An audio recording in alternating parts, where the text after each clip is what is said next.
c'est d'avoir une collaboration vraiment la plus transparente avec le maître d'ouvrage, étant donné qu'on est aussi planificateur.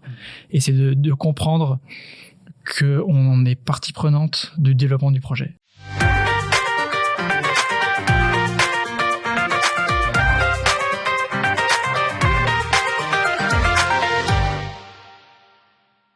Tu te demandes pourquoi le BIM est important pour un maître d'ouvrage? Pourquoi avoir un centre de compétences BIM dont BIM at CFF? Est-ce que le BIM et le ferroviaire ça match? Est-ce que les premiers retours d'expérience AMO avec le BIM t'intéressent? Nous allons tenter d'y répondre avec notre invité du jour. Il était responsable du programme de la nouvelle gare de Bulle pour la partie infrastructure ferroviaire. Et maintenant, il est responsable du centre de compétences BIM chez CFF. Pour cet épisode, nous sommes chez M. Berger à Lausanne et nous avons le plaisir d'accueillir Jean Slavic. Salut Jean, merci d'être venu jusqu'à Lausanne pour discuter avec nous. Si nos auditeurs souhaitent te contacter, ils peuvent le faire en passant par LinkedIn. On mettra les liens dans la description du podcast. Salut Jean. Salut Miguel. Salut Sven. Et alors, félicitations. Il me semble que tu étais devenu papa. Oui, exactement. Ouais. Pas trop fatigué? Les nuits sont un peu plus courtes en ce moment. Ouais. Combien d'heures? Bon, en ce moment, ça va, c'est 5 heures. 5 heures? 5 heures à peu près. Ouais. C'est large alors. Ouais, c'est vrai. je me plains, mais il y a pire. Ok. Et c'est quoi le BIM pour toi? Alors le BIM pour moi c'est une nouvelle manière de travailler, une manière collaborative, et puis également la notion d'attributs, de données structurées, et puis la notion d'une continuité entre le projet et puis la phase d'exploitation. Mmh. Ok. Tu es responsable des centres de compétences BIM pour BIM at CFF. C'est quoi BIM at CFF? C'est quoi BIM at CFF? Et comment c'est organisé? Alors le programme BIM at SBB en allemand ou BIM at CFF, c'est en fait un programme qui a été commencé en 2016 à peu près et qui est un programme centralisé, c'est-à-dire que c'est indépendant des différents domaines de CFF. C'est vraiment une unité à part. Qui a pour but de déployer, donc déjà de développer le BIM à l'intérieur des CFF et puis ensuite de le déployer dans les projets et dans toute l'organisation CFF en général. Ok. Et comment c'est organisé BIM at CFF? Est-ce qu'il y a des sous-groupes ou des organisations dans l'organisation? Comment ça se passe? Donc BIM at CFF, effectivement, ça regroupe différents thèmes qui sont importants pour le BIM, donc et qui sont concernés par le BIM. Donc par exemple la donnée, il y a aussi les processus, il y a l'organisation de l'entreprise. Donc tous ces thèmes sont traités et l'analyse de l'impact du BIM sur ces thèmes est menée au sein de ce programme. Et ensuite, il y a une organisation miroir dans la ligne, dans l'organisation générale, donc dans les projets, dans la gestion des installations, où justement on travaille en parallèle et on reçoit les informations, un peu les exigences de la ligne, et puis on analyse comment, avec la méthode BIM, on doit changer nos processus, ou alors on doit réarranger notre classification de la donnée, ce genre de choses. Ouais. Et depuis quand ça existe? Alors 2016. Donc ça a commencé en 2016. On s'est d'abord focalisé justement sur la partie développement. Donc vraiment, on a, d'un point de vue un peu général, comment on arrivait à structurer ce déploiement. Donc avant de se lancer dans des projets, de tester dans des projets comment le BIM peut être intégré dans un projet ferroviaire, on a vraiment voulu d'abord savoir ce que nous on voulait en tant que CFF pour l'organisation et pour les projets. Et ça s'est vraiment fait en 2 temps. Donc là on est depuis 2-3 ans, même peut-être depuis 2018 à peu près. Oui, donc c'est ça, on est en train d'avoir des projets pilotes où on teste justement ce qui a été développé en termes de processus, en termes de données dans nos projets. Et puis ça c'est la phase qui est en cours jusque 2025. Okay. Principalement. Ok. Et puis, vous avez vraiment ressenti, enfin, CFF a vraiment ressenti ce besoin, on va dire, de faire une structure spécifique pour ça, pour finalement prendre en compte ce changement, on va dire, numérique de nos métiers. Ouais, CFF, c'est une grande entreprise. C'est vrai que ça demande aussi que le BIM, c'est un changement majeur pour l'entreprise CFF. Et on peut pas se permettre de tenter quelque chose, de faire un petit peu des essais sans avoir une vision à long terme en fait. Et pour pas s'éparpiller, les projets sont quand même, c'est des projets qui durent longtemps, c'est des projets sur de nombreuses années, et on peut pas se permettre de partir dans une direction sans trop savoir où on va. Donc c'est pour ça il y a eu ce grand effort qui a été mis, et vraiment et c'est encore en cours, c'est vraiment un travail en profondeur d'analyser tous les changements que le BIM va opérer pour l'entreprise, pour que le changement se passe de la meilleure façon possible. Et après, c'est clair que le BIM, ça touche aussi principalement, en tout cas, en premier lieu, les projets, parce que finalement, tant qu'on n'a pas développé des nouveaux projets, le BIM n'est pas une réalité dans l'entreprise. Donc c'est pour ça qu'il y a, dans le deuxième temps, il y a toute cette notion de tester ce qui a été fait dans les projets. Et ce qui est bien, c'est qu'on a un portefeuille qui est énorme. Donc ça permet de tester énormément de choses différentes et d'avoir un grand retour d'expérience par rapport à ça, avant le déploiement complet dans l'entreprise. Ok. D'ailleurs, on a vu qu'il y avait déjà pas mal de choses qui étaient arrivées, on va dire, un peu avec ces premiers travaux, notamment le FDK. Et puis justement, tu peux nous dire ce que c'est, ce FDK, un peu nous décrire à quoi ça sert, puis qu'est-ce que c'est? Alors le FDK, c'est le Fachdatenkatalog en allemand, ou le catalogue des données techniques. C'est la classification de toutes nos installations. C'est-à-dire tous les objets qui font partie du patrimoine de l'entreprise sont classifiés. Donc que ce soit les rails, traverses, ballasts pour la voie ferrée, les mâts. Voilà, c'est vraiment une structure, les mâts pour les lignes de contact, c'est vraiment une structure exhaustive de tout le patrimoine de l'entreprise. En fait, c'est rendre objet chacun des Lego ou bien des briques élémentaires d'un projet. C'est un petit peu ça l'idée. C'est ça, voilà, exactement. C'est que pour chaque installation, on le découpe en objets. Et ces objets, on fait le plus petit découpage possible de ces objets. C'est-à-dire que c'est la plus petite entité qui est individualisée, si vous voyez ce que je veux dire. Par exemple, on pourrait très bien dire la voie ferrée, ok, c'est un groupe, mais dans la voie ferrée, il y a des sous-structures. Et puis, avec le FDK, on définit la plus petite entité possible qui nous est nécessaire d'avoir. Parce que le but, c'est pas d'avoir jusqu'au boulon, c'est vraiment que ça soit structuré pour que ça soit logique par rapport à nos besoins. Ouais. Mais du coup, c'est que pour l'infrastructure. Alors, le FDK, le but, moi, je suis plutôt axé sur l'infrastructure, hein, clairement. Est-ce qu'il y a un pendant IMO ou pas du tout? Pour l'immobilier, alors on se base sur l'IFC. Et après, je pourrais pas rentrer dans les détails vu que je m'en occupe pas de manière très approfondie. Mm-hmm. Ok. Et puis, dans le FDK, on a pu voir qu'il y avait déjà en fait tout ce qui était IFC 4x3 qui sont implémentés, en tout cas qui sont déjà décrits. Ça a dû être un travail de titan en fait de mettre tout ça en place. Alors le FDK, peu importe la version du schéma IFC, hein, mais y compris le 4x3. Tu peux nous dire un peu comment ça a été réalisé, puis combien de temps ça a pris, ce projet de FDK? Alors, c'est vrai que je ne l'ai pas dit, mais je suis là depuis 2022, depuis juin 2022 au CFF. Alors, j'ai pas forcément tout l'historique, mais c'est vrai que c'est un projet de longue haleine. Et en fait, ça s'est passé... comment dire, comme tu l'as dit, c'est vrai qu'on a voulu que le FDK et l'IFC 4.3 soient vraiment coordonnés. C'est-à-dire qu'il y a un mappage qui soit fait entre les deux et qu'il n'y ait pas d'incohérence entre la classification IFC qui va être bientôt déployée et puis le FDK. Et en fait, ça a été relativement simple, on va dire, à coordonner les deux, étant donné qu'on est aussi partie prenante du développement du standard IFC 4.3. Et puis justement, en fait, le FDK, il précise par rapport aux besoins de CFF pour la gestion de ces installations, les éléments déjà classifiés dans le FDK. Dans le IFC, pardon. IFC, ouais, ok. Ouais, ce qu'on avait vu. Et puis, alors, quand une version française et anglophone C'est vrai que moi je suis plutôt roman et c'est vrai que je comprends que parfois ça peut un peu rebuter de devoir lire autant de choses en allemand.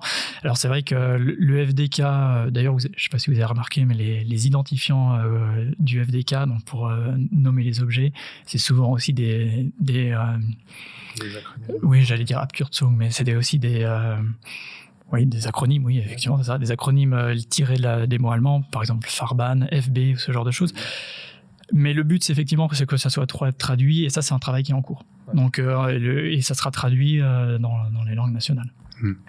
Tu nous as dit justement que CFF avait participé, on va dire, au développement, enfin, en tout cas, gestation de l'IFC 4x3. J'imagine que c'est pour ça qu'il a pu être intégré aussi rapidement, sachant qu'il est encore en cours de finalisation dans le FDK. Tu sais un petit peu pourquoi en fait cet effort a été fourni? Enfin, c'était vraiment un besoin interne d'avoir ces IFC 4x3 ou... Alors, en fait, c'est vrai qu'il y avait un manque clairement par rapport à tout ce qui était infrastructure.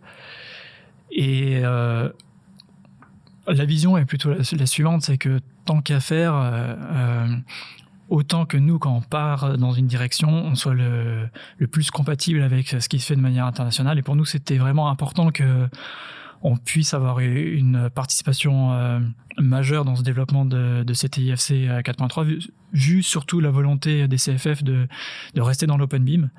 Et donc, ça n'avait pas de sens de pas... tirer les deux projets en avant simultanément, et donc de faire quelque chose de parallèle sans tenir compte, ou alors en n'étant pas intégré dans le développement de l'IFC. C'est vrai que pour nous ça n'avait pas de sens, parce qu'après derrière on aurait dû reprendre aussi une partie de notre classification, étant donné que nous on soutient cette démarche OpenBIM. Ok. Tu peux nous en parler de la stratégie et le déploiement du BIM au CFF? Alors ça, c'est vrai que si je continue un petit peu par rapport à ce que j'ai dit en introduction avec la vision d'un programme central, l'idée, la prochaine étape maintenant, et qui est déjà en cours, c'est qu'on déploie le BIM dans les projets. Donc, on a la structure qui est développée par le programme, qui reste d'une manière assez supérieure, on va dire assez généraliste. Et puis maintenant, donc on a développé des processus, mais plutôt d'entreprise, on a structuré la donnée comme on vient d'en parler.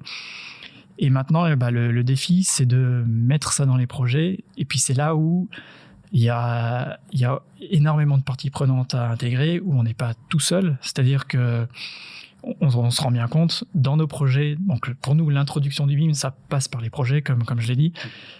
Et c'est très important de prendre tout le monde avec nous. C'est-à-dire que les projets, on les planifie aussi à l'externe, en grande partie d'ailleurs. On les planifie à l'interne pour des projets plus simples. Donc on est on est un peu les deux. On est à la fois un maître d'ouvrage qui commande, mais la différence de l'immobilier, où on a juste besoin de commander une prestation, et puis finalement on donne nos exigences et un planificateur répond à nos exigences. Là, on est dans une situation un peu mixte, où on a à la fois une partie qui est faite à l'extérieur, qui est commandée à l'externe, et puis une partie qui est faite, qui est planifiée à l'intérieur, en interne. Et donc la stratégie de déploiement, déjà, c'est au cours de ces dernières années, on a testé des projets pilotes, ce qui a permis aussi de mieux maîtriser la commande des prestations BIM, parce que c'est quelque chose qui est dans l'infrastructure très très nouveau. Les bureaux n'étaient pas aussi prêts à ça, certains, ils ont découvert. Et puis nous, en tant que maître d'ouvrage, on a un rôle important pour lancer un petit peu ce déploiement du BIM. Et donc la stratégie, c'est déjà de bien définir ce qu'on veut commander, quelles sont les exigences qu'on va demander aux parties prenantes, et notamment à nos planificateurs. Ouais. Et puis la deuxième stratégie, le deuxième volet, c'est aussi comment on va réussir. Et ça, c'est aussi un défi, c'est comment on va réussir à changer nos manières de travailler en interne. Mmh. Voilà, c'est lié aux deux. Et puis, on a une deadline qui est assez importante, qui nous a été donnée aussi par la stratégie du Conseil fédéral de digitalisation suisse numérique, qu'en 2025, tous nos projets, les projets en phase d'avant-projet, qui commencent en avant-projet en 2025, partent en BIM. Donc ça, c'est un des objectifs que l'on a. Ouais, ok. Puis, tu sais un peu comment ça se passe dans les autres compagnies de chemin de fer en Suisse? Est-ce que CFF a des échanges avec? Est-ce qu'il y a justement des synergies qui sont faites par rapport à tous ces développements? Alors, il y a le KIS, qui est la conférence infrastructure, qui regroupe plusieurs compagnies, où là, on a des échanges avec les autres compagnies. On est aussi assez ouvert par rapport aux autres compagnies à partager tout ce qu'on a développé. Donc, je veux dire, en termes de structuration de la donnée. Par exemple, nous, le FDK, si tout l'effort de classification qui a été mené chez nous, les autres compagnies puissent en profiter, pour nous, c'est extrêmement bénéfique pour la branche d'une manière générale. C'est-à-dire qu'on n'est pas du tout fermé à... D'ailleurs, le site est public. Donc, on est même très favorable à ce que les gens puissent se baser sur ce qui a été développé par les CFF. Et puis, ce qui a été développé plus en pensant à nos infrastructures, mais après, voilà, c'est à disposition, on va dire. Est-ce que vous êtes aussi ouvert par rapport à des remarques, à des propositions? Ah oui, bien sûr. Ouais. Nous, ce qu'on constate aussi, moi, j'ai un peu je vais pas renier mon passé. Enfin, j'ai été aussi dans une autre compagnie qui était, c'était les TPF, justement. Et en fait, au TPF, nous... à l'époque, c'est vrai qu'on a pu lancer un projet BIM de manière assez rapide. On n'avait pas du tout la même maturité que les CFF au niveau de la structure de la donnée, au niveau de la maturité, un peu de la structure aussi des processus, etc. Ça avait été beaucoup plus artisanal, on va dire, comme façon de faire, mais ce qui nous a permis aussi de très vite de voir d'autres choses, de constater aussi d'autres difficultés ou d'autres défis par rapport à la gestion, la collaboration autour des maquettes, ce genre de choses, qui, dans un projet au CFF qui dure un peu plus longtemps, qui est un peu plus structuré, arrive un peu plus tard, par exemple. Donc ça permet aussi très vite d'être confronté à des problèmes plus que des phases ultérieures, par exemple. Okay. C'est ça qui est intéressant. Donc nous, on est vraiment ouvert à l'échange. Et plus on en fait, plus nous, on peut aussi améliorer avant qu'on y soit confronté. Qu'en est-il des procédures d'autorisation avec l'OFT? Ce qui est prévu et ce qui va être le cas encore pendant le temps qu'il faut, on va dire, c'est qu'on va toujours délivrer des plans 2D issus de la maquette à l'Office fédéral des transports pour le dossier POP. C'est vrai que la question est assez... c'est une question récurrente en fait. Ça arrive, on nous demande très souvent pourquoi on fait un modèle alors que l'OFT nous demande toujours des plans 2D. Est-ce que c'est pas incohérent? Est-ce que c'est pas du travail à double? Et est-ce qu'il y a vraiment un intérêt du coup de s'y mettre? Et en fait, je pense qu'il faut vraiment prendre les choses à l'inverse.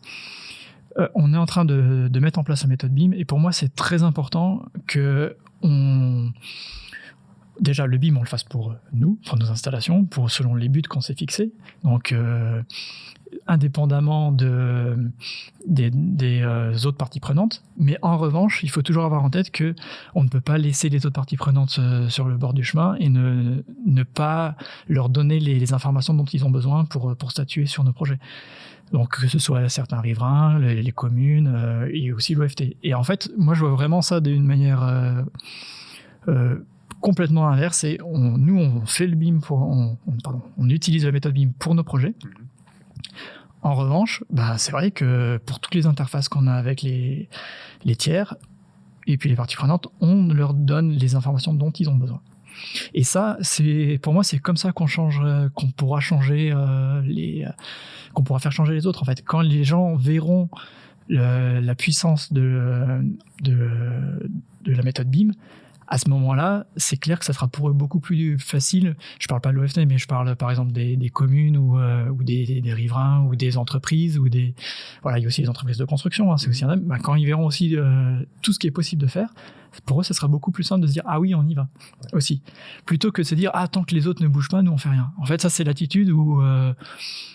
c'est la poule et l'œuf, quoi, ou c'est le serpent qui se mord la queue, c'est qu'on n'avance pas. Et ça, c'est vraiment pour moi extrêmement important qu'on y aille et puis qu'on garantisse ces interfaces. Ouais, ok. Et tu penses qu'il y aura une évolution Moi, j'en suis certain, et Mais le problème, c'est qu'il y a une évolution juridique aussi qui est nécessaire. Justement, je faisais partie là. Tu penses qu'il y aura une évolution juridique par rapport à... c'est... De plus en plus, on sait qu'il y a de plus en plus de modèles, de modèles 3D, plus de BIM un peu partout. Et vu que la Confédération n'est pas encore passée cette étape-là, est-ce que le fait que tout le monde pousse dans cette direction-là, est-ce que, comme il y a de plus en plus de monde, est-ce que l'OFT ne devrait pas se remettre un peu à niveau, tu vois? Mais ça pour moi, je peux pas parler à leur place. Pour moi, c'est difficile de leur dire ce qu'ils doivent faire. Non, c'est clair. Non, mais moi, j'ai eu des échos aussi très, très favorables de certains spécialistes techniques de l'OFT quand je leur ai montré la maquette, mais toujours en leur donnant des plans 2D sur lesquels ils puissent juridiquement donner leur validation. Et puis, mais l'idée, c'est des choses... Je pense que pour moi, clairement, la question de l'OFT, c'est pas la question principale pour le déploiement du BIM, mais vraiment de se dire, voilà, il y a aussi des tas de choses juridiques qui doivent évoluer, la signature électronique, c'est des choses qui n'existent pas encore à ce niveau-là. Et ça, je pense que chacun doit y aller avec son rythme. Et puis pour nous, c'est important qu'on déjà profite du BIM avec tout le travail collaboratif, la gestion des données, la gestion de l'installation. Et un peu, il faut savoir que chez nous, on a pas l'équivalent d'une PAP, mais on a une procédure de contrôle interne avant d'envoyer nos dossiers à l'OFT. Ouais. On s'appelle SIOP, la SIOP A, donc qui se trouve qui est juste avant d'envoyer le dossier à l'OFT. Et puis nous, on va essayer de faire des contrôles via la maquette pour cette phase de contrôle. Et en fait, ça va être très intéressant de voir tout ce qu'il est possible de faire ou pas via la maquette. Et ça va nous permettre ensuite de... c'est de ma vision, il faut toujours prêcher par l'exemple. C'est-à-dire qu'on fait quelque chose, et puis si en interne, on se rend compte qu'on arrive à maîtriser tout en 3D via la maquette, et via les attributs aussi, peut-être que ça fera réfléchir d'autres. Ouais, ok. C'est un peu ça ma vision. Ouais. En fait, on a eu pas mal de présentations ces dernières années aussi du SITG, donc à Genève. Et eux, ils avaient comme intention, à l'époque, de faire le permis de construire électronique, basé justement sur l'IFC. Donc là aussi, il y aura des réglementations à changer. Mm-hmm. Parce que, donc, à mon avis, c'est un petit peu... Alors, c'est peut-être à une autre échelle, mais je veux dire, c'est quand même une institution publique qui va devoir valider, basé sur des IFC ou des modèles, peu importe sa source, directement. Puis là, en fait, ils vont pouvoir peut-être accélérer les choses, automatiser, et finalement demander à l'humain de faire des tâches qui ont peut-être plus d'importance que de valider toutes les codes, toutes les lignes qui pourraient être validées par un algorithme, un script, peu importe, qui valide déjà 95%, et puis finalement les 5 derniers pourcents qui doivent être interprétés, on met la personne au bon endroit, quoi. C'est exactement ça, on revient au même, c'est la structuration de la donnée, le FDK, et puis c'est ça qui va nous permettre effectivement de montrer qu'on peut gagner du temps par ça. Ouais. Justement, avec aussi toutes ces avancées qu'on a vues dernièrement avec BIM CFF, donc il y a eu pas mal d'appels d'offres infrastructures qui sont sortis cet été, enfin toute cette année 2022, alors déjà avant, mais j'ai trouvé beaucoup plus cette année. Tu peux nous dire comment ça se déroule le lancement d'un projet chez CFF, et puis après, comment ça se passe, la préparation d'un appel d'offres avec BIM? Alors, effectivement, cette année, là, 2022, il y a eu un petit peu une accélération sur le nombre de projets qui ont été lancés. Ça fait partie aussi de notre stratégie comme j'ai dit, on est une entité centrale, et puis maintenant on doit augmenter la compétence BIM dans les régions, dans les différentes régions de CFF. Et donc c'est pour ça qu'on a essayé de structurer le déploiement en lançant plusieurs projets dans différentes régions, dans différentes unités, pour que un peu partout on ait des nouveaux BIMers, voilà. Donc c'est un peu l'idée. Alors la stratégie, enfin un peu le déroulement pour le lancement d'un projet. Il faut savoir que jusqu'en 2025, on lance quelques projets. Donc c'est pas tous les projets qui sont lancés. Donc il y a un peu, on appelle ça un processus de validation, de démarrage de projet en BIM.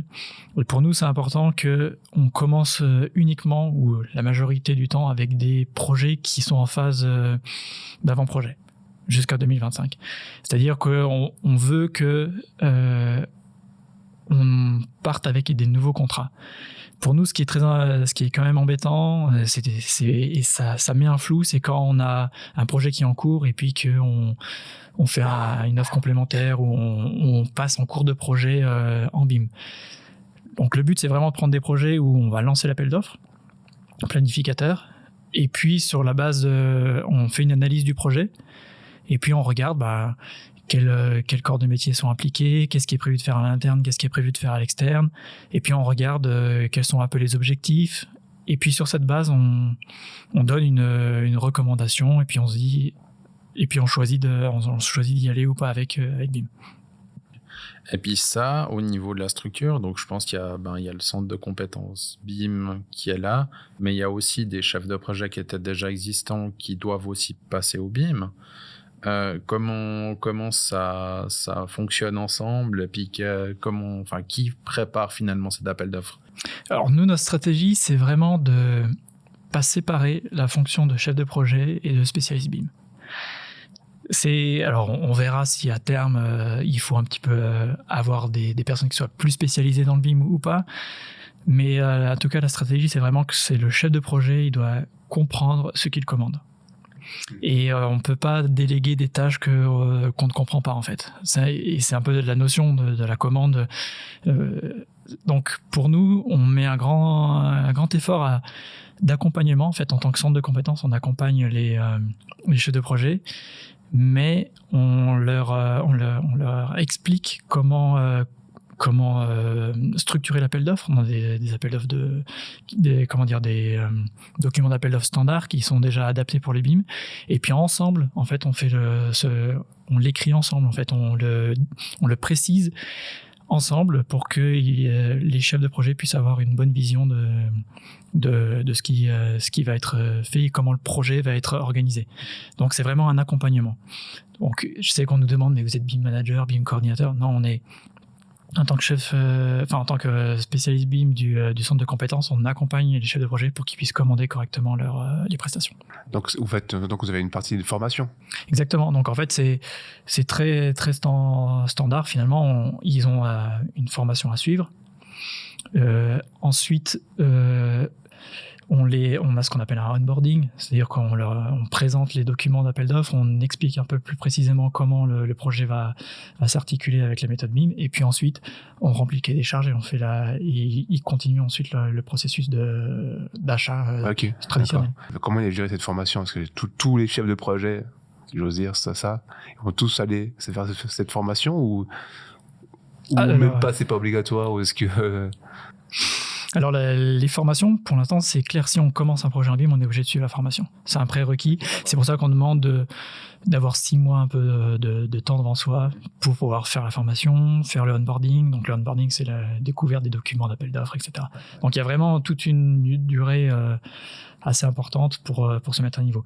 Et après, là, on est en train de développer des formations aussi plus spécifiques pour 2025, où là, on aura une centaine de projets qui va commencer, et là, on ne pourra pas tout faire, tout accompagner nous-mêmes. Ouais, ok. D'ailleurs, on voit, j'imagine que tout faire vous-même, c'est compliqué. Il y a quand même une grosse structure maintenant BIM chez CFF. On voit pas mal d'offres d'emploi qui passent, des engagements de spécialistes qui sont d'ailleurs en cours, qu'on voit assez facilement sur LinkedIn ou autres plateformes. Comment CFF arrive à attirer, on va dire, des spécialistes de la méthode BIM, et puis quels sont un peu les profils que vous cherchez en ce moment? C'est vrai que c'est un peu le mouton à 5 pattes. Hein. Non, mais la personne qui a à la fois 5 ans d'expérience dans le ferroviaire et puis 5 ans d'expérience dans le BIM, voilà, c'est le genre de profils qui sont assez difficiles à avoir, hein, ça c'est clair.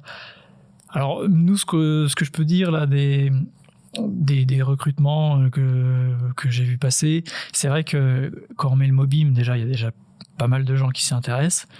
Après, nous, ce qu'on essaye vraiment aussi de définir, c'est que les gens, et en tout cas pour l'accompagnement BIM, c'est que les gens aient une bonne notion du projet. Parce que le BIM, ça reste pour moi une manière de piloter un projet. Et c'est des choses, comment dire, le BIM, on en fait quelque chose de très très complexe, mais en réalité, ça reste des processus à adapter, mais la logique est quand même assez simple à maîtriser, on va dire. Donc voilà, à part dire que c'est compliqué, voilà, c'est vraiment pour moi important de trouver des gens qui soient prêts à changer leur manière de travailler et puis à être prêts à être formés aussi rapidement. Nous, ouais, c'est vraiment comme ça que je vois les choses, parce que après on remarque aussi, c'est vrai qu'il y a peut-être plus de profils, en tout cas on le remarque ça chez les bureaux d'ingénieurs, c'est vrai qu'il y a beaucoup de gens qui viennent aussi en dehors de la Suisse. C'est vrai qu'il y a pas mal, on remarque aussi que le BIM est assez développé dans d'autres pays frontaliers, mais voilà, effectivement ça reste assez compliqué. Ouais. On en discutait justement il n'y a pas longtemps avec Jack Riley, justement, qui travaille chez Gruner, lui qui nous disait que justement il y a un souci de formation aussi en Suisse. C'est que finalement, on a beau former en interne, mais académiquement en Suisse, il n'y a pas de formation, par exemple, de BIM manager, ça n'existe pas. Alors, il y a des formations, on va dire, de vendeurs de logiciels ou de spécialistes, de consultants qui font des formations orientées BIM management, mais il n'y a pas de formation académique comme il y a, par exemple, en France ou en Italie ou en Espagne. Donc, voilà, le bassin de population puis le nombre de personnes formées, elle est ce qu'elle est. On a un CAS à Fribourg ou à Genève qui se fait, mais c'est un petit peu tout ce qu'il y a comme formation un peu. Donc finalement, oui, des gens, si on veut en trouver, il y a soit des autodidactes, finalement, et voilà, on connaît le nombre qu'il y en a à l'heure actuelle, ou soit effectivement des gens qui sortent de ces rares formations. Alors en Suisse alémanique, il y a plus d'écoles qui forment, mais c'est vrai qu'en Suisse romande, c'est hyper limité, quoi. C'est vrai que parfois je m'amuse un peu à dire, c'est un peu le mercato, quoi. C'est-à-dire que c'est ok, j'étais dans un bureau d'ingénieur, on m'a formé, maintenant je vais chez le maître d'ouvrage, après je passe d'un maître d'ouvrage à l'autre, et puis après je me retrouve en entreprise, et en fait on se retrouve toujours avec les mêmes personnes. C'est ça, c'est un peu, parfois je me dis bon, c'est vrai que c'est là où on se rend compte que le milieu est assez et pour l'instant c'est assez sec, effectivement, ouais. Et du coup il y a un peu, c'est vrai que en revanche il y a le CAS, je remarque qu'il y a de plus en plus de personnes qui font le CAS à Fribourg. Ça, c'est vrai que c'est, et après voilà, je me dis c'est comme pour le ferroviaire. On a beau avoir un des meilleurs réseaux ferrés et une des meilleures entreprises de chemin de fer au monde, et de formation académique dans le ferroviaire, il y en a, pour ainsi dire, pas, quoi. Il y a un CAS, non ? Il y a le CAS, mais il y a un CAS, mais il n'y a pas de master, il n'y a pas de... C'est ça que je veux dire. De formation pas initiale, mais oui, de formation initiale, il y en a presque pas. Et c'est ça qui est assez étonnant. Donc tout est lié vraiment à la formation interne. Et c'est vrai que nous, on va vraiment développer beaucoup de produits de formation interne pour les gens de CFF, finalement. Est-ce que vous êtes aussi une entreprise formatrice, donc c'est-à-dire que vous faites aussi des CFC? Alors ça je connais moins. Tu connais moins. Je connais moins. Ouais. Ça, c'est vrai que je peux pas dire. Mais en revanche, le centre de compétences est aussi en charge d'organiser, d'aider à l'organisation de ces formations internes. Ouais, ok. Ça fait du coup quelques années maintenant que CFF IMO a lancé des projets pilotes, infrastructure aussi. On sait qu'il y a ce milestone en 2025 qu'il faut pas rater. Comment ça se passe au niveau de la gestion du changement par rapport à ces nouvelles façons de travailler, collaboration 3D, l'introduction du FDK, la répartition des prestations, bien le déploiement des nouveaux cas d'usage qui arrivent? Alors ta question me permet de revenir sur un point. C'est vrai que depuis 2021, tous les projets immobiliers qui sont supérieurs à 5 millions sont en BIM maintenant. Donc pour l'immobilier, on est déjà en live finalement. Donc déjà tous les projets partent en BIM. Pour l'infrastructure, donc c'est 2025 effectivement, et là ça sera pour indépendamment du coût du projet. Et donc par rapport au retour d'expérience, Là, on a déjà donc testé, on a les premières maquettes. Donc, effectivement, maintenant, on est avec pas mal de projets qui sont en cours et qui arrivent en phase 32, fin de phase 32. On a eu aussi quelques projets où, à l'initiative de l'entreprise, et en cours d'exécution, on est parti avec une maquette BIM. Donc, on a on a plusieurs retours d'expérience sur différentes phases. Et c'est vrai, ce que je remarque maintenant, c'est vraiment que on arrive à bien simplifier le langage BIM finalement et à l'adapter au chef de projet, aux problématiques du chef de projet. C'est-à-dire que pour nous, le défi, c'est vraiment de pouvoir bien expliquer au chef de projet l'intérêt de la méthode BIM, qu'est-ce que dans sa vie de tous les jours ça change et aussi comment ça facilite son travail. Et alors là, par rapport au FDK, par exemple, on arrive au moment où on doit faire du clash detection, on doit regarder les conflits, on doit affiner un petit peu toutes les recherches par rapport et puis toute la maturité du projet. Et justement, moi, c'est ce que j'essaie de mettre en place, c'est de dire, le FDK, c'est par exemple le tableau croisé dynamique des maquettes. C'est-à-dire qu'avec le FDK, tu peux choisir, tu veux contrôler l'interface génie civil ligne de contact, tu choisis tes objets, tu vois ça dans ta maquette, tu contrôles, tu fais tes remarques, et puis c'est vraiment ça. Et en fait, moi, la première chose que je vois, c'est vraiment qu'on arrive à simplifier et puis à amener les gens dans la maquette. Et puis ça, c'est ce qui marche de mieux en mieux. Et c'est la première étape. Et puis, il y a une deuxième étape, c'est effectivement qu'on puisse après modéliser en interne.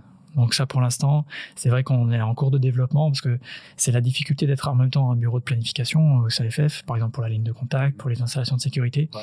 C'est que notre personnel doit aussi changer toutes ces manières de travailler. Donc changer aussi les processus internes. Voilà, il y a juste cette partie-là, quoi. Exactement. Et puis c'est d'intégrer tout le monde, mais après... Donc c'est principalement ça. Et par rapport au cas d'usage qu'on utilise, pour nous, on se focalise vraiment sur les cas d'usage de base. C'est-à-dire que less is more, finalement, on se focalise sur commander les prestations. Donc voilà, qu'on commande correctement les prestations. Ensuite, qu'on puisse établir le modèle donc de l'état existant. Qu'on puisse aussi correctement avoir un bon processus pour établir les modèles de métier, par corps de métier, et ensuite collaborer autour de la maquette. Mmh. Et au fur et à mesure de l'expérience, on rajoutera, grâce à notre FDK et à nos attributs un peu non définis, qu'on pourra rajouter au fur et à mesure la gestion des coûts et puis le planning. Ouais, ok. Et ça sera dans un second temps. On se focalise pour l'instant là-dessus. Ouais. Et du coup, j'ai une question complémentaire. C'est quand tu dis vos dessinateurs, pour moi, c'est que des dessinateurs, c'est pas encore des modeleurs. C'est un processus qui est en cours, en fait. Donc, qui est aussi dépendant des outils qu'on va choisir. Donc, voilà, il y a un peu toutes ces réflexions qui sont en cours. Ouais, ok.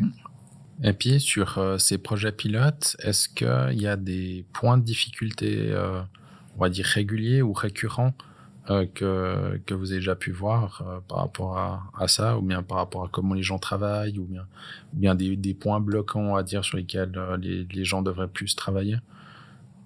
Comment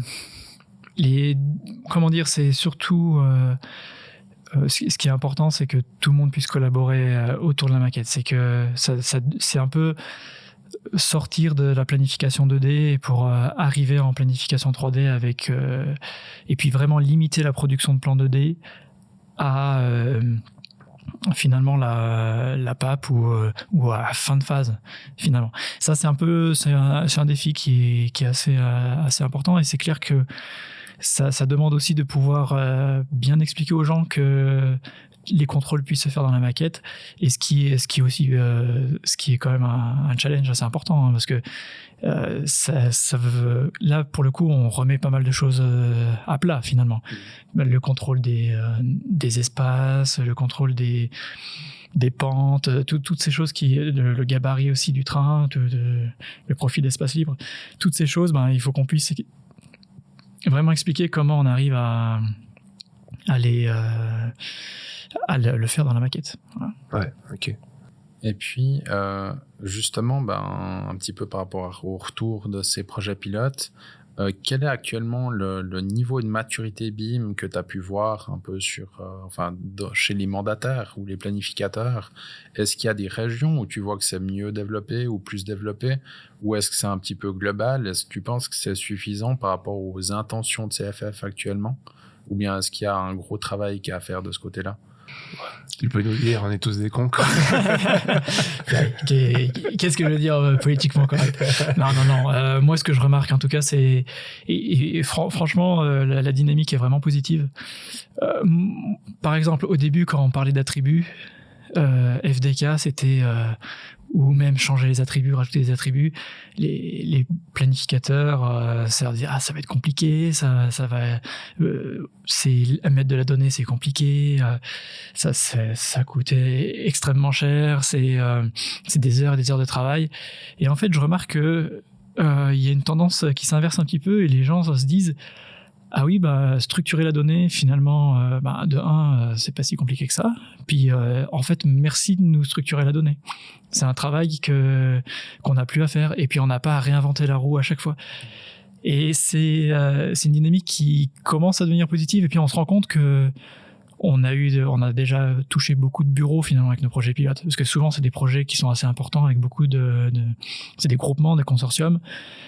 Et moi, franchement, je sens que ça évolue dans le bon sens. C'est fini un petit peu les réponses un peu bateau dans les appels d'offres, copier-coller ou ce genre de choses. Voilà, moi, je suis assez positif par rapport à la dynamique. Alors, c'est clair qu'il y a encore... clairement, toute la branche n'est pas mature. Hein, ça, c'est clair, il y a encore une maturité à avoir... à augmenter, hein, mais en tout cas je trouve que finalement les bureaux commencent à s'y mettre. Je remarque aussi que il y a des nouvelles personnes qui arrivent dans les bureaux qui ont des compétences BIM et puis avec qui on arrive à vraiment qui ont bien compris cette notion de collaboration avec le maître d'ouvrage. Que voilà, il y a encore parfois des réticences à collaborer de manière constructive ou un peu c'est un peu dur ce que je dis, mais à collaborer de manière totalement transparente, on va dire. Mais on sent que ça change vraiment. Et ça, c'est très positif. Je suis vraiment assez enthousiaste par rapport à ça. Ok. Mais tu as une différence entre le côté suisse-allemand et le côté suisse-romand ou pas? Il n'y a pas vraiment de différence ou c'est un peu... on est tous les mêmes? Alors, il y a beaucoup de planificateurs qui sont sur les deux régions, hein, je dois dire. Et les gros bureaux d'ingénieurs, ils sont un peu sur les deux. Je dirais pas qu'il y a un Rösti-Graben par rapport à ça. Hein. Ouais, ok. Mais comment dire, je trouve que la Suisse romande n'est pas à plaindre par rapport à la Suisse alémanique. Okay. En tout cas, d'accord. C'est qu'il y a une bonne dynamique aussi en Suisse romande. Il y a même, c'est un peu le constat que je peux faire. Ouais, ok. Enfin, on va dire, au CFF, il y a beaucoup de projets en Suisse romande qui se lancent aussi. Donc, non, franchement, c'est assez homogène. Ok. Et puis, du coup, en fait, on a parlé un petit peu de tous ces appels d'offres. Pour permettre tous ces appels d'offres, il y a eu pas mal de documentation qui a été produite en interne CFF. Notamment, il y a eu le FDK, mais il y a aussi des directives, peut-être j'ai vu passer des documents avec des règles de modélisation ou bien des niveaux de granularité de modélisation. Tu peux nous dire un peu ce qu'il en est et puis ce qui existe actuellement comme document, on va dire, à utiliser pour les projets CFF? En fait, dans nos appels d'offres, je pense, tu l'as remarqué, il y a beaucoup d'annexes qui sont attachées à ces appels d'offres. C'est un peu les documents standards qui donnent un peu nos lignes directives. Alors, je ne sais pas si tout le monde les lit, mais en revanche, ça permet de donner un petit peu de donner vraiment nos exigences et pour moi, plutôt que de le voir comme une vision aussi contractuelle, on vous a demandé ça, ça et ça permet aussi de vraiment donner une aide aussi à la planification et à se dire, effectivement, est-ce que je vais passer autant de temps pour une précision d'un relevé drone ou alors est-ce que une précision à 6 cm, ça me suffit? En fait, là, je te donne un exemple concret. Pour la modélisation de l'état existant, on est en cours d'établissement d'un protocole ou d'une ligne à suivre, d'une ligne de conduite à suivre, d'une directive pour expliquer pas à pas comment générer le modèle existant, quelles sont les informations que CFF va donner par rapport à sa base de données, quels éléments vous allez recevoir de Toporai, et puis ça permet aussi déjà au chef de projet interne de savoir comment les choses vont se faire, et aussi aux planificateurs de dire ok, on me demande pas de tout remodéliser, ou voilà, ça permet en fait de vraiment clarifier comment générer ce modèle. Ça, c'est un exemple. Il y a aussi, tu parlais des règles de modélisation. Ça permet aussi de dire, OK, dans cette phase, je vais modéliser que de cette manière, je vais pas aller dans les détails de ci et ça. Et ça, je trouve que c'est vraiment aussi, plus qu'une contrainte juridique ou une demande, une exigence de CFF, c'est aussi une aide pour les planificateurs. Et ça, c'est vrai que au fur et à mesure, nos documents d'appel d'offres vont s'étoffer avec ça pour qu'on soit plus précis dans ce qu'on demande. OK. C'est clair, c'est aussi plus facile. Enfin, moi, je vois ça comme ça. Je trouve que si on nous demande les choses clairement, c'est aussi plus facile de savoir combien de temps ça va prendre, donc combien ça va coûter. Et puis surtout, que et le mandataire et le mandant soient d'accord sur le résultat final. Parce que tant qu'il y a de l'interprétation, il y a souvent aussi un peu des conflits. Donc en simplifiant, on va dire, les interprétations, tout le monde va y gagner, quoi. Ouais, et puis aussi ça permet au bureau, je pense, de pouvoir mettre en place des processus un peu automatisés, ce genre de choses. C'est vraiment ça le but, c'est que chaque bureau puisse aussi se dire, c'est le but du BIM aussi, hein, c'est de simplifier avec l'automatisme, l'informatique. Et donc effectivement, ouais, tout à fait. Ouais, c'est pour éviter aussi les erreurs. L'automatisation. Ouais, non, ça c'est vrai. L'outil Toporai, vous l'avez encore. C'est l'outil de 2D. Est-ce qu'il y aura une évolution dans cet outil-là ou pas? C'est vrai que Toporai, pour nous, c'est un peu la base, c'est la colonne vertébrale de notre réseau et de nos projets. Donc c'est vraiment à partir de Toporai que tout est développé. Et oui, comme tu le dis, effectivement, c'est un outil 2D. Enfin, c'est 2D+, quand même, parce que même 4D, parce que en fait, c'est une polyligne 3D, on va dire, avec en plus le dévers qui donne un peu une quatrième dimension. Mais t'as raison, à la fin, on sort des plans 2D et puis en profilant en travers, des coupes, etc. Et en fait, l'idée, nous, c'est de développer un outil pour générer directement depuis Toporai un IFC avec les différents les espaces de sécurité du profil d'espace libre notamment, pour pouvoir ensuite justement faire notre contrôle du profil d'espace libre. Ça c'est un point très important, c'est vraiment un peu aussi la base, hein, c'est le couloir de sécurité du train, et gérer toutes les zones de conflit. Donc ça c'est quelque chose qu'on est en train de développer. Et puis maintenant il y a toute une stratégie au CFF de se dire qu'est-ce qu'on va vraiment faire en interne, pour quels objets et quelles parties du projet on va prendre la responsabilité chez nous, et qu'est-ce qui sera finalement externalisé. Donc voilà, on est un peu en réflexion, mais nous ça nous empêche pas de déjà trouver des interfaces pour pouvoir générer en IFC directement ce gabarit. Ok.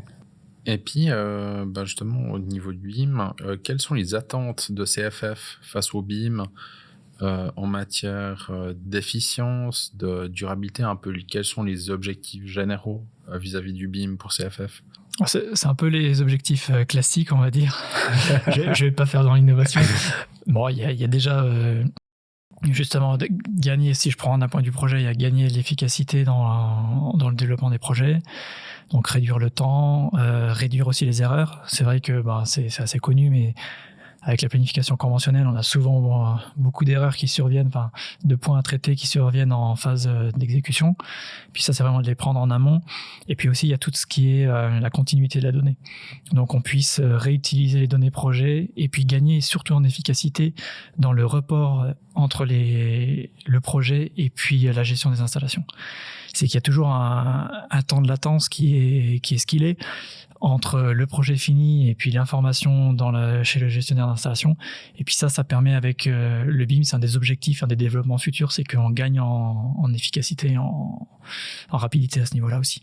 Et après qu'on puisse gérer, toujours la même chose, hein, j'enfonce des portes ouvertes et puis ou alors j'enfonce le clou, mais c'est le FDK finalement, c'est C'est qu'on structure nos données et puis qu'on puisse après rapidement les intégrer dans notre base de données. Ouais, ok.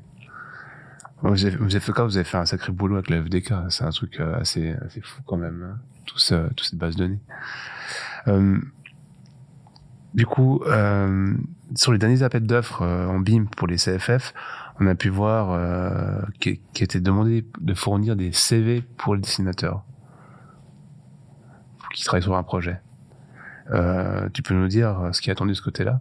Pour cette phase transitoire, jusqu'à ce que la maturité BIM soit suffisante dans toute la branche, pour nous, c'est un indicateur assez intéressant de se rendre compte quelle est la maturité et puis les compétences de la personne qui va réellement modéliser, en fait. Ah, ok.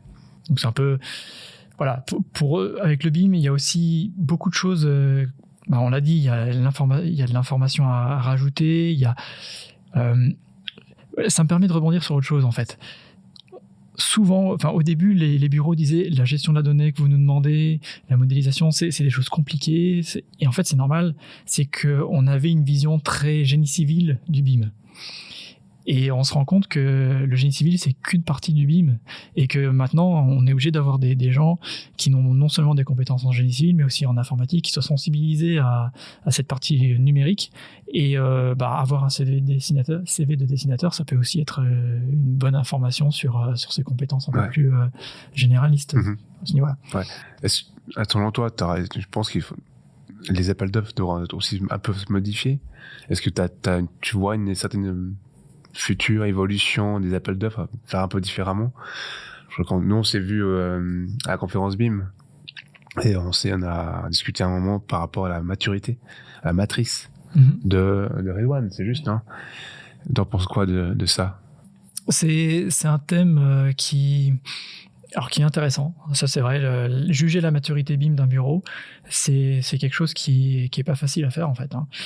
Et en revanche, il y a pour l'instant la piste qu'on suit, et puis c'est vraiment la structure d'appel d'offres telle qui sont déjà disponibles, la structure qui est déjà disponible. Ouais. C'est tous les appels d'offres qui sont sortis cet été et puis encore là, maintenant ont une structure, et puis l'idée c'est qu'on se cale le plus possible sur les critères qui ont été mis dedans, et puis sur les documents et l'organisation de l'appel d'offres en général. La maturité BIM, c'est vrai que c'était une question intéressante, hein, cette maturité, mais après ça reste à voir comment c'est applicable réellement d'un point de vue appel d'offres. Ouais, bien sûr, ok. On entend souvent que la finalité du BIM, tu en as déjà un petit peu parlé, mais c'est de réutiliser ces données pour l'exploitation, ou ce qu'on appelle plutôt en industrie le facility management.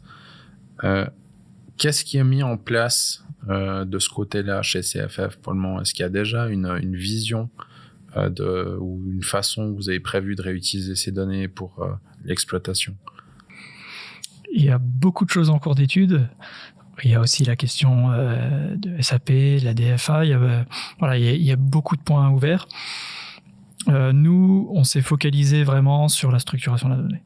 Donc, c'est la classification, et ce qui, c'est un peu le maître mot, c'est tout sera compatible. La structuration de la donnée a été faite de telle sorte que tout soit compatible avec les futurs outils qu'on aura.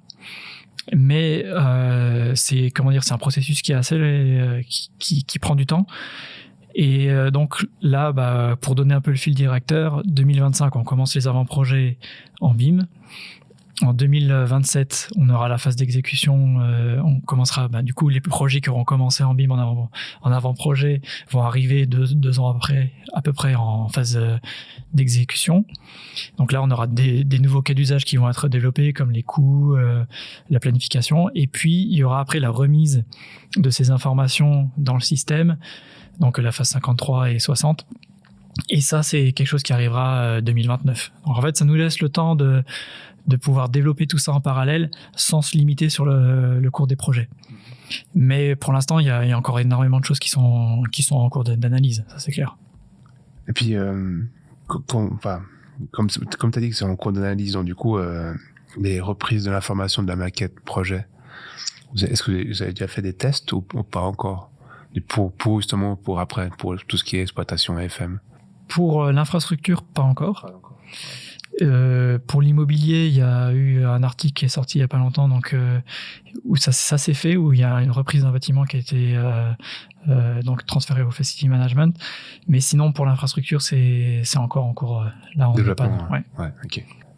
Tu disais aussi qu'en interne, tu as parlé des SAP. Comment vous intégrez ces données des maquettes dans SAP? Est-ce que vous avez déjà une piste de réflexion, une certaine vision on sait qu'il y aura beaucoup d'interfaces entre le BIM et SAP, ça c'est clair.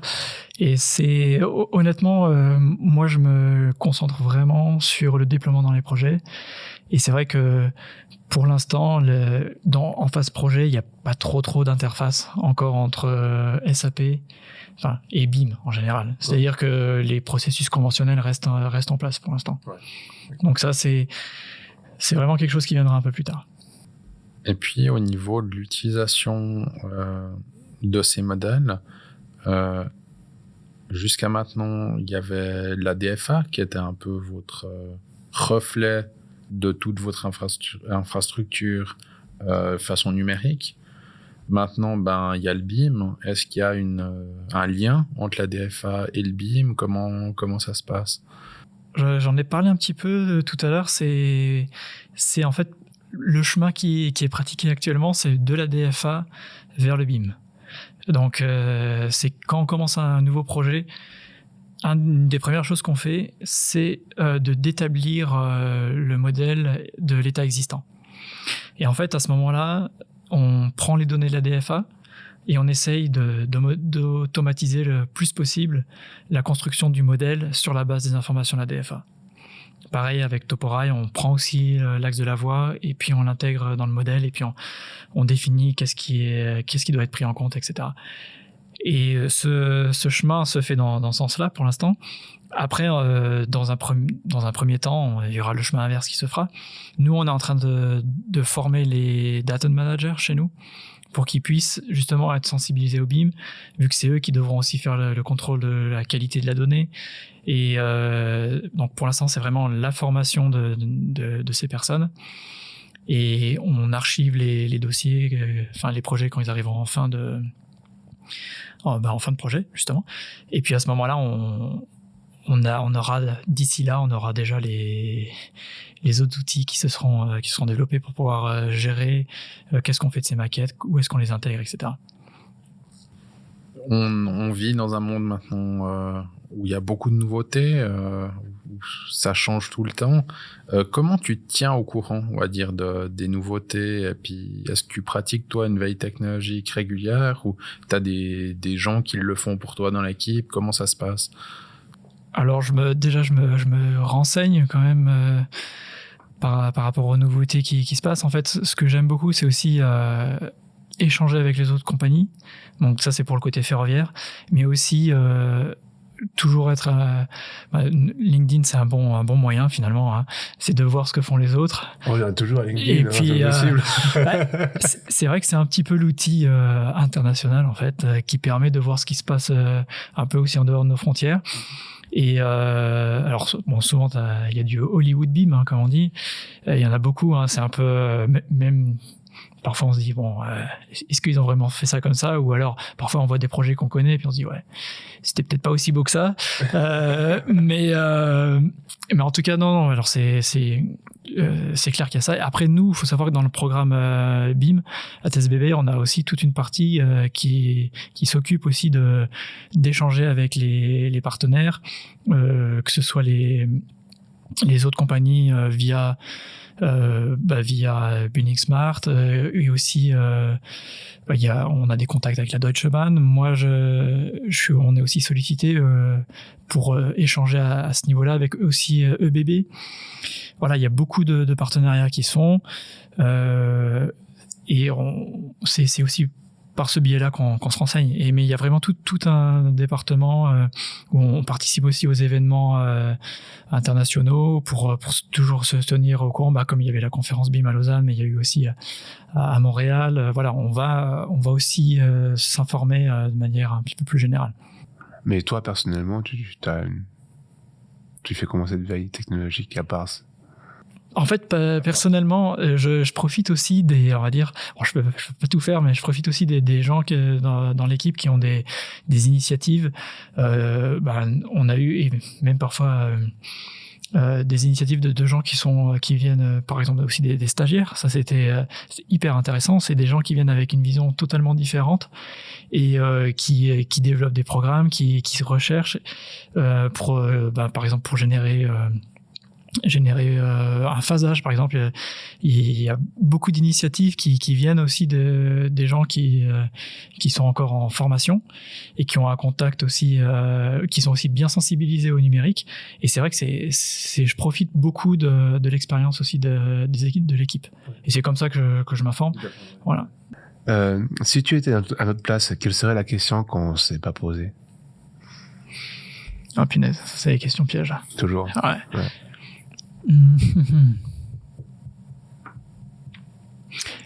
Attends, faut me laisser une seconde là. T'inquiète pas. Tiens, prends un peu de sucre. De sucre, vas-y. Est-ce que la numérisation n'entraîne pas une perte du savoir-faire?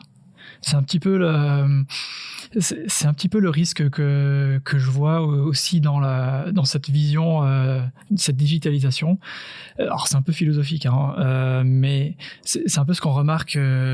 Chaque fois qu'il y a une avancée technologique, il y a une vulgarisation de la technologie. Et qui dit vulgarisation de la technologie, c'est que tout le monde devient un peu spécialiste. Et finalement, les vraies compétences déjà se limitent à un minimum de personnes. Et elles se perdent, elles se perdent aussi dans la majorité des gens qui utilisent ces outils. Je prends un exemple qui n'a rien à voir, mais la photographie, par exemple, ou même la vidéo. Non, mais la photographie, par exemple, il y a 100 ans, n'était pas photographe qui veut. Ensuite, il y a eu le changement numérique. Et puis, ça a aussi opéré un changement un peu drastique, c'est-à-dire que tout le monde devient un peu spécialiste, tout le monde devient photographe. J'exagère, mais après, il y a les filtres, il y a déjà l'appareil photo numérique, ensuite, il y a les filtres, il y a toutes ces choses qui font que on devient tous un peu spécialistes sans avoir forcément une compétence technique réelle. Le parallèle, l'analogie n'est pas 100% vraie, mais en fait, et c'est pour ça que moi j'ai abordé un peu le BIM d'une manière différente. Je l'ai abordé depuis finalement la collaboration 3D, vraiment la partie technique, comment on arrive à voir les problèmes, etc. Alors que souvent le BIM, on le voit avec base d'objets structurée, et puis on empile les choses, et puis c'est vrai que pour moi c'est important que ma question ça aurait été, est-ce qu'il y a pas un risque de perte de connaissances techniques avec le BIM? Avec le BIM. Alors, c'est vrai que c'est une question, en tout cas, c'est un sujet qu'on avait un petit peu discuté en off avec Patrick aussi, Riedo, où il disait, finalement, sur certains projets, on se retrouve maintenant avec des gens qui sont des experts logiciels, ou des super spécialistes, on va dire, de la structuration de la donnée, mais finalement, qui n'ont peut-être jamais rien construit. Mm-hmm. Et puis, du coup, on vient opposer effectivement une méthode, ou on va dire des processus, à des compétences métiers. Et puis, c'est pas toujours à l'avantage du projet. Donc, il y a pour moi effectivement un juste milieu à trouver puis idéalement, il faut un double profil. C'est parfait. C'est le mouton à 5 pattes. C'est bien le mouton à 5 pattes. Ok. Est-ce qu'il y a un thème que tu voudrais aborder avec nous? Un autre thème qu'on n'a pas abordé? Ça fait une deuxième question où je...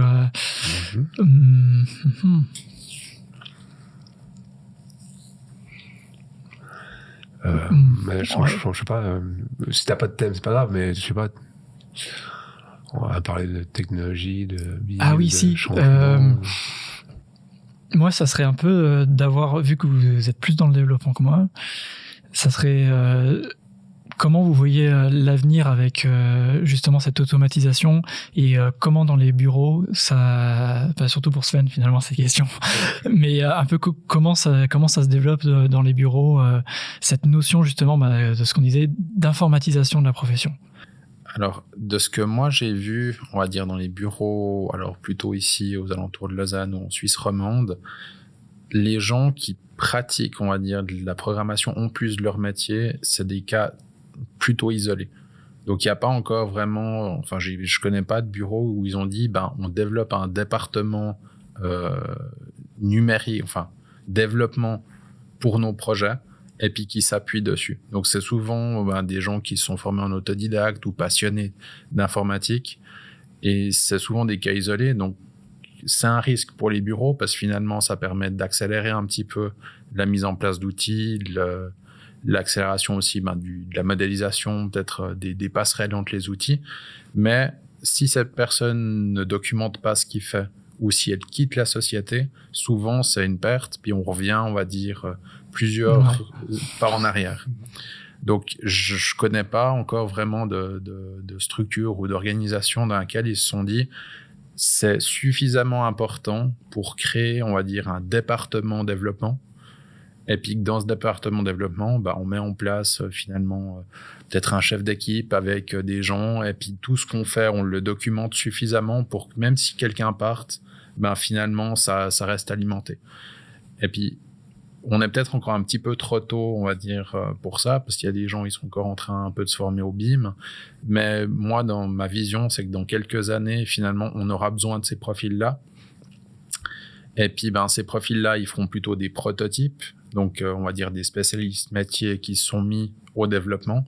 Et puis, pour optimiser, puis rendre plus robustes les solutions, on aura besoin, pour moi, de vrais développeurs, vraiment des gens, c'est leur métier, des ingénieurs en génie logiciel ou des choses comme ça, qui, eux, rendront plus robustes, on va dire, les proof of concept qui auront été faits, on va dire, par des gens un peu plus touche-à-tout généralistes.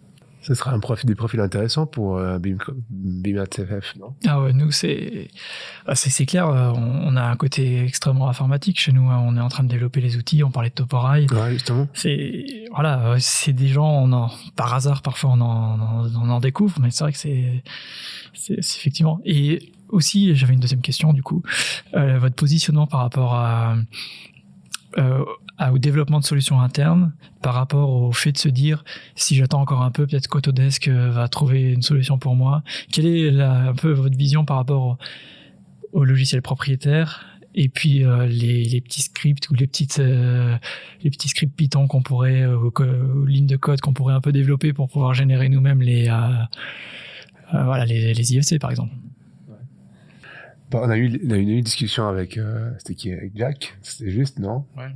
Par rapport à ça, qui disait que en fait, quand t'as un problème avec, quand tu mets un ticket sur un forum, sur AutoCAD chez Autodesk ou le logiciel propriétaire, ton ticket est dans les méandres tous les ans, donc du coup c'était pas super rapide.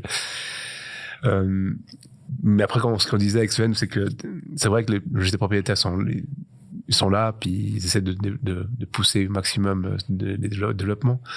Après, en contrepartie, tu as les logiciels open source, qui est basé sur des communautés, qui est un peu plus réactif, beaucoup plus rapide en termes si t'as un problème, tu mets un commentaire, tu vas dire, mais ton problème, je peux le résoudre. Et du coup, il y a tout un engouement de cette communauté pour résoudre ces problèmes, parce qu'en fait, ils aiment le produit qu'ils sont en train de le monter. Par exemple, Blender BIM. Blender est aussi un open source et qui est un des meilleurs quasiment du marché en 3D, quoi. Ouais. Ok. Après, je pense qu'il y a deux pans à ça. C'est que d'un côté, en fait, il y a pas mal de gens qui se plaignent, je trouve, des développements actuels de ces grandes sociétés, on va dire, éditeurs de logiciels. Mais de plus en plus, ces sociétés, en fait, elles proposent aux super utilisateurs, aux utilisateurs qui ont envie d'aller un peu plus loin, de participer à des groupes de développement. Alors, c'est pas rémunéré, mais finalement, c'est un moyen de faire avancer le logiciel dans le sens qu'on aimerait. Et je connais peu de monde qui participe à ces entretiens-là. Et en fait, c'est toujours plus facile de se plaindre, je trouve, quand même, que d'essayer de faire avancer la solution. Donc, pour les éditeurs, on va dire propriétaires, il y a des façons un petit peu d'influencer sur le développement. Donc, faites-le. Participez à ces groupes d'entraide. On parlait d'Autodesk. Ils ont une solution qui s'appelle... un forum qui s'appelle beta.autodesk.com. où il y a tous les programmes qui sont en cours de développement qui sont disponibles, donc on peut s'inscrire puis participer au développement de la prochaine version. Donc faire des retours pour les bugs, proposer des choses, etc. Puis l'autre solution, c'est effectivement de le développer soi-même, comme tu dis. Ça permet d'être beaucoup plus libre, agile, et puis de directement développer, on va dire, une solution qui nous convient bien. Mais ça nécessite aussi d'avoir quelqu'un pour la maintenir à chaque changement de version, aux besoins, les nouveaux besoins qui arriveraient. Donc, si on a les compétences en interne, l'idéal, c'est de développer ses propres solutions, ou en tout cas de prendre une base et puis de développer des applets, des plugins pour professionnaliser ou bien individualiser, on va dire, une solution à ses besoins. Puis sinon, participer, on va dire, je pense, au développement des solutions plus connues pour essayer de les pousser dans le sens qu'on veut. Il faut quand même faire attention. Je pense que les logiciels propriétaires, si du coup ils enlèvent tu participes à des plugins ou des scripts pour aider justement à l'évolution, mais si c'est propriétaire, si d'un coup il dit ce truc-là on veut plus, tous tes plugins, tous tes trucs ils sont perdus, c'est fini. Ouais, c'est clair. C'est un risque. C'est clair, il y a des risques à jauger typiquement, mais la plupart de ces logiciels maintenant ils ont quand même compris que s'ils voulaient que les scripteurs, on va dire les développeurs passionnés s'intéressent à leurs produits, finalement ils devaient ouvrir leur API pour permettre aux gens d'interagir avec leur logiciel. Donc la tendance est quand même plus maintenant à l'ouverture, en tout cas ces dernières années, qu'à la fermeture de l'accès au logiciel. Bien sûr, ça s'ouvre de plus en plus. Hein. Ouais. Mais il faut quand même ce risque. C'est un risque, bien sûr. Ouais. Alors que des fois l'open source, c'est un peu plus compliqué à développer, mais au moins il est là et il sera là. Ouais. On peut toujours repartir de la dernière version. Exactement, ouais. Est-ce que tu as encore des sujets autres qui te passionnent ou qui t'intéressent spécialement en ce moment que tu pourrais nous annoncer, ou est-ce qu'il y a un élément bien particulier du BIM ou bien dans tes tâches que tu aimerais nous partager? Pour moi, le challenge en ce moment, et c'est vraiment ma motivation, c'est que je viens du projet. Pour moi, je viens avec l'idée que le BIM a un peu révolutionné ma vision du projet. C'est vrai que j'étais un petit peu j'ai travaillé 7 ans sur un projet. Voilà, j'ai vécu tous les changements les modifications du projet. Voilà, c'est la vie d'un projet. En fait, avec le BIM, j'ai tellement bien vécu, c'était tellement nouveau et puis tellement efficace la manière dont j'ai abordé le BIM, dont j'ai vécu le BIM en fait sur le premier projet que j'ai fait, que je me suis dit comment on peut avoir des réticences à lancer un projet en BIM. Et en fait, là vraiment la chose qui me passionne en ce moment, c'est de me dire il y a les CFF, c'est un portefeuille c'est des centaines de projets. Et de pouvoir apporter cette motivation à toutes ces personnes, ça c'est vraiment quelque chose qui me motive. Et voilà, pour moi, ça fait 5 mois que je suis au CFF, mais le jour où des gens qui étaient peut-être un petit peu réticents à se lancer dans le BIM me disent « Ah oui, là j'ai vraiment compris, ça m'aide énormément » et qui ressentent la même chose que ce que j'ai ressenti et ce que je vis, là je serais vraiment très très satisfait. Donc c'est le sujet qui me passionne. Et puis maintenant mon but c'est vraiment de voir tous les projets qu'il y a et puis d'apporter un petit peu cette positivité, on va dire, dans les projets. Tu as des recommandations, des documents, des chaînes YouTube, des podcasts, des personnes à suivre? Il y a Conversation constructive. Ça, on m'a dit que c'était bien, qu'il fallait que... Pour l'instant, il y a un épisode, j'attends avec impatience les autres. Donc, c'est déjà un bon canal. Ok. T'as d'autres canaux? Attends, je vous fais votre pub, là. Non, alors, c'est là où vous allez vous dire, purée, il s'intéresse vraiment pas autant que nous au BIM. Hein. Non, c'est vrai que moi, Non, mais t'as d'autres choses, hein. D'autres des choses que t'aimerais partager aux gens. Ça peut être un livre que t'as lu, que t'as bien aimé, une découverte sur YouTube, ça peut être n'importe quoi. C'est juste quelque chose que t'as envie de partager. Dans le domaine du BIM ou... Pas forcément. Ça peut être du management, du projet, du durabilité, économie... Un truc qui t'a marqué, en fait, qui d'ailleurs, c'est pas intéressant, tu vois. C'est pas obligatoire. C'est pas obligatoire, hein. Et si je vous pose la question, vous diriez quoi, vous? Moi, si tu me poses la question, moi, je regarde je suis beaucoup de podcasts, mais tout ce qui est un peu technologie, c'est-à-dire, je suis Underscore, c'est un podcast, un talk show sur la technologie, c'est en français. Je suis, comment il s'appelle l'autre? Take Out, mais ça c'est un peu tout ce qui est un peu économie, enfin de entrepreneuriat. Après tout ce qui est durabilité, environnement, écologie, je regarde beaucoup Jean Covici, énormément. Je suis un grand fan de lui, quasiment. J'écoute pas mal de podcasts de gauche à droite, ouais. Okay. Développeurs aussi. Développeur libre qui explique comment il développe et tout ça, sur tout ce qui est un peu mobile. Ouais. Okay. Et toi, vas-y. Moi, en ce moment, je suis en train de préparer une formation pour l'année prochaine dans la gestion du changement. Et puis, c'est vrai que je regarde un petit peu tout ce qu'il y a comme information sur YouTube ou comme ça, par rapport à ça, les bonnes pratiques, vu qu'on en a de plus en plus besoin. Puis, pour moi, ça va être le gros problème dans les années à venir avec, on va dire, la digitalisation de toutes nos industries. Puis sinon, un petit peu pour rester dans la partie, on va dire, gestion bienveillante. J'aime bien les discussions, ou bien la façon de penser de Simon Sinek par rapport justement au positionnement d'une entreprise par rapport à ses employés ou comment justement on devrait mieux encadrer les gens. Enfin voilà, c'est des choses je trouve assez inspirantes. Moi en fait c'est vrai que je veux dire au niveau du BIM, comme c'est déjà mon pain quotidien, c'est vrai que moi j'aime bien m'intéresser à un petit peu des aspects toujours un petit peu scientifiques. Moi j'aime beaucoup, j'écoute beaucoup de choses sur l'aviation en fait. Je sais que c'est plus trop à la mode maintenant. Non, en fait, moi ça me...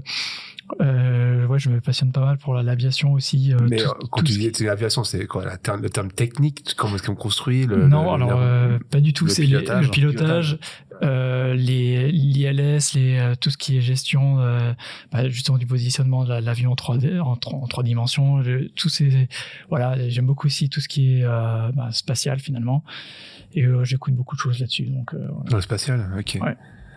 T'as des chaînes, par exemple, YouTube que tu suis dans le spatial? Non, j'en ai pas forcément qui me... Moi, je te conseille Stardust. Ah oui, ça je veux dire. Ouais. Stardust, c'est pas mal. Il y avait AstronoGeek. Il y a toujours AstronoGeek, qui est pas mal sur le spatial aussi, plutôt sur l'astronomie. Et sinon, il y a Technique Spatiale. Ça pourrait vraiment bien. Je regarderai alors. Ouais. Je t'enverrai le lien celui-là. Tu nous proposais qui pour un prochain épisode chez nous? Soit une personne, soit un thème que tu penses qui serait intéressant qu'on traite. Spontanément, ce qui me vient, c'est vraiment tout ce qui est open source en fait. C'est surtout au CFF, on a cette vision Open BIM et on se rend compte en fait qu'il y a énormément de choses qui pourraient être faits de manière open source et sans passer par des logiciels propriétaires. Pour moi, c'était un petit peu quelque chose qui était irréalisable en fait. Puis je me rends compte qu'il y a quand même des possibilités. Par exemple, ce que tu m'as montré aussi sur Blender, toutes ces choses-là, et aussi les expériences qu'on a eues en interne. Et je me rends compte que parfois c'est un chemin qui est plus rapide. Et pourquoi pas avoir quelqu'un de cette communauté-là, ce qui pourrait être très intéressant. Ouais. Alors c'est planifié pour début de l'année prochaine. Enfin. Ça c'est un thème. C'est planifié pour bientôt. Je devrais. Excellent. D'accord. Après tous ces thèmes traités aujourd'hui, si tu devais donner des conseils pour des mandataires qui vont travailler en BIM avec les CFF, ce serait quoi? C'est d'avoir une collaboration vraiment la plus transparente avec le maître d'ouvrage, étant donné qu'on est aussi planificateur. Et c'est de comprendre qu'on est partie prenante du développement du projet. C'est qu'on n'est pas seulement un maître d'ouvrage, on doit être intégré c'est vraiment une collaboration autour du modèle. Et cette transparence, c'est ça qui pour moi est important. Ouais, ok. Ouais, je vais te proposer un petit jeu. Alors, je sais pas si tu connais le portrait chinois. Non, Ouais, non. un peu. Ok. En gros, c'est une question toute courte et tu dois répondre assez rapidement. Ah c'est oui, un ça, genre oui, je de connaissais pas le choix. nom, mais d'accord, ouais. De choix. T'as deux choix. Allemand ou français? Français, Français. TPF ou CFF? CFF. le temps de latence, c'est fait exprès. Ah ouais. Bière ou vin? Enfin, Cuchol, fribourgeoise ou vaudoise? Cuchol fribourgeoise. Il y a un petit peu de TPF qui reste quand même. Ouais, quand même. Open beam ou close beam? Open beam, Ok. Et ton meilleur moment de la journée? le soir quand je rentre. Pour l'apéro, c'est ça? Exactement. Ok, bah merci Jean pour cette belle conversation. Et j'espère à tout bientôt. À bientôt. Merci beaucoup. En tout cas, c'était un plaisir d'échanger avec vous. Pareil, Merci. merci. Merci d'avoir écouté cette conversation constructive. On espère qu'elle t'a été instructive et on se revoit bientôt pour le prochain épisode. Si entre-temps tu souhaites soutenir le projet, n'hésite pas à en parler autour de toi. Tu peux aussi nous contacter pour nous proposer des thèmes, des invités ou nous indiquer ce qui pourrait être amélioré pour la suite de ces épisodes. Belle journée, à bientôt!